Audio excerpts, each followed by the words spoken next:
6 TV Andhra Pradesh ముఖ్యమంత్రిగా చంద్రబాబు నాయుడు 4వ ప్రమాణ స్వీకారం చేశారు.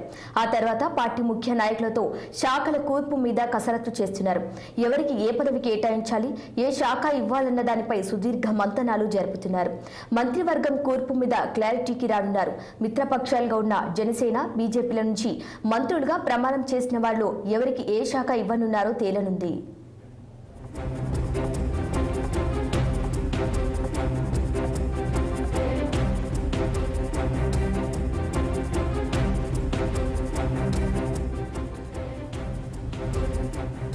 జనసేన అధ్యక్షుడు పవన్ కళ్యాణ్ డిప్యూటీ సీఎం అని ఇప్పటికే ప్రచారం జరుగుతోంది. దాంతో పాటు మరో కీలకమైన శాఖను కేటాయించే అవకాశాలు ఉన్నాయి. ఆ కీలక శాఖ ఖచ్చితంగా హోంశాఖే అని పొలిటికల్ సర్కిల్లో చర్చ జరుగుతోంది. ఇక లోకేష్ కు ఇంతకు ముందులాగానే ఐటీ, విద్యాశాఖను కేటాయించే ఛాన్స్ ఉందన్న ప్రచారం జరుగుతోంది. అదేవిధంగా సీనియర్ నాయకుడైన ఆనం రామనారాయణ రెడ్డికి కీలకమైన ఆర్థిక శాఖను కట్టబెట్టే అవకాశాలు ఉన్నాయి. అలాగే అచ్చెన్నాయుడికి భారీ నీటిపారుదల శాఖ మంత్రిగా అవకాశం రావచ్చు చర్చ జరుగుతోంది.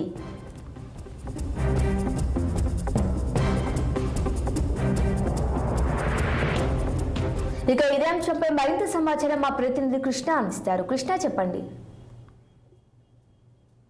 నిన్న జరిగినటువంటి ఏదైతే ప్రమాణ స్వీకార కార్యక్రమంలో ముఖ్యమంత్రి 4వసారిగా ముఖ్యమంత్రి చంద్రబాబు నాయుడు ప్రమాణ స్వీకారం చేశారు. దీంతో పాటు ఏదైతే కూటమిలో ఉన్నటువంటి మంత్రివర్గ సభ్యులు ఎవరైతే తీసుకున్నారో వారంతా కూడా అంటే దాదాపు 24 మంత్రులు అయితే నిన్న చంద్రబాబు నాయుడుతో పాటు ప్రమాణ స్వీకారం చేసిన విషయం అయితే మనం చూస్తానే ఉన్నాం.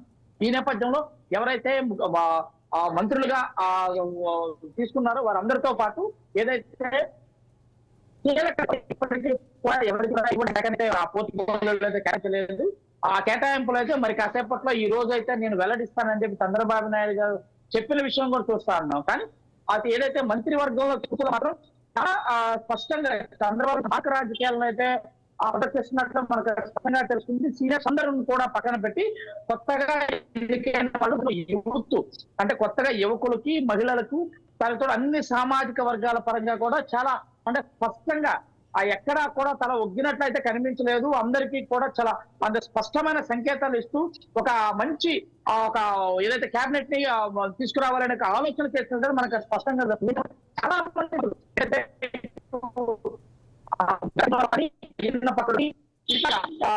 గోరంట్ల బొచ్చయ్య చౌదరి కానీ ఈ విధమైనటువంటి సీనియర్ నాయకులు యనమల రామకృష్ణుడితో సహా అలా అదే విధంగా సోమిరెడ్డి చంద్రమోహన్ రెడ్డితో సహా ఇట్లాగా ఎవరైతే తెలుగుదేశం పార్టీలో కీలకంగా ఉన్నటువంటి వ్యక్తులు ఎవరిని కూడా మంత్రి పదవి వరించకుండా వారందరినీ పక్కన పెట్టే విషయం అయితే మనకు స్పష్టంగా తెలుస్తుంది. తన లోకేష్ బాబు యొక్క ఏదైతే ఉందో ఆయన మార్కు దీంట్లో ఈ యొక్క మంత్రివర్గంలో కనిపిస్తున్నాడో మనకు స్పష్టంగా తెలుస్తుంది. అదేవిధంగా ఏదైతే మంత్రులందరికీ ఎవరెవరికి ఏ శాఖ కేటాయిస్తారని చెప్పేసి కూడా మనకి ప్రస్తుతానికైతే వచ్చేవన్నీ కేవలము ఊహాగానాలు అయితే నా వస్తున్నాయి. కానీ ఇంకెవరికి స్పష్టంగా ఈ మంత్రి పదవి వస్తుందని తెలియదు. కానీ ఏదైతే పవన్ కళ్యాణ్ హీరోలు వహించారో పవన్ కళ్యాణ్ మాత్రం కీలకమైన మంత్రి పదవి అయితే ఇస్తున్నారు. హోంశాఖతో పాటు హోంశాఖ డిప్యూటీ సీఎం తో పాటు వారికైతే హోంశాఖ వస్తుందని చెప్పేసి జనసేన నాయకులంతా కూడా ప్రధానంగా డిమాండ్ చేస్తున్నారు. కానీ తెలుగుదేశం వర్గాల నుంచి మాత్రం డిప్యూటీ సీఎం తో పాటు ఆయనకి పంచాయతీరాజ్ అండ్ గ్రామీణాభివృద్ధి శాఖను కేటాయిస్తారని చెప్పి ఎక్కువగా వినపడుతున్నమాట. దీంతో పాటు గ్రామీణాభివృద్ధి తనకు ఒక పట్టుకొమ్మలు పల్లెలు పట్టణాలకు పట్టుకొమ్మలని గతంలో కూడా ఆయన చెప్పి చాలా ఆనందం వ్యక్తం చేసిన సందర్భంలో ఆ శాఖను వారికి కేటాయిస్తారని చెప్పేసి కూడా ప్రముఖంగా వినిపిస్తుంది. ఇదే కాకుండా తనకు పర్యావరణం అటవీ అనేది కూడా చాలా అంటే పర్యావరణం పైన చాలా మక్కువ చూపుతారు పవన్ కళ్యాణ్ అనేది తెలవడం వల్ల ఈ రకంగా కూడా అంటే పర్యావరణం, అటవీ శాఖ కూడా ఈ రెండింటిలో వారికి ఏదో ఒకటి పక్కగా కేటాయిస్తారని చెప్పేసి ఇటు ప్రధానంగా తెలుగుదేశం పార్టీ కూటమి నుంచి మనకు వినిపిస్తున్నమాట. అదే విధంగా ఇటు ఏదైతే జనసేన కూటమిలో ఇప్పటికే 3 మంత్రి పదవులు వచ్చినాయి. అదే విధంగా నాదెండ్ల మనోహర్ నెంబర్ 2గా ఉన్న నాదెండ్ల మనోహర్ కి పౌర సరఫరాల శాఖ అన్నట్టు కూడా ఇప్పటికే దాదాపుగా ఖరారైందని చెప్తున్నారు పౌర సరఫరాల శాఖకు సంబంధించి. అదేవిధంగా అచ్చెన్నాయుడు ఏదైతే తెలుగుదేశం పార్టీ అధ్యక్షుడిగా ఉన్నారు మొదటి నుంచి కూడా చాలా చంద్రబాబుతో సన్నిహితంగా ఉన్న వ్యక్తికి భారీ పరిశ్రమల శాఖ కూడా ఇవ్వచ్చు.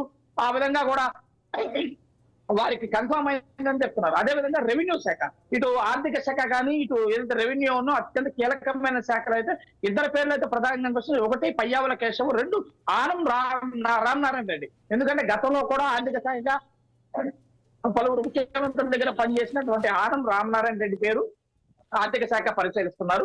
అదే విధంగా ఏదైతే పయ్యావుల కేశవ్ పయ్యవుల కేశవ్ కి వీరిద్దరు కూడా ఆ రెవెన్యూ అండ్ ఆర్థిక శాఖ వస్తుంది అని చెప్పేసి కూడా పెద్ద ఎత్తున ప్రచారం నడుస్తుంది. అదేవిధంగా హోంశాఖకి మహిళకు కేటాయించబోతున్నారు. అదేవిధంగా అనితకు వంగలపూడి అనితకు మహిళకు కేటాయిస్తున్నాడు. పైగా దళిత సామాజిక వర్గం చెందిన అనితకు అయితే ఈ పదవిని కేటాయిస్తారని చెప్పేసి కూడా పెద్ద ఎత్తున ఇటు తెలుగుదేశం వర్గాల్లో కూడా మనకు వినిపిస్తున్నమాట.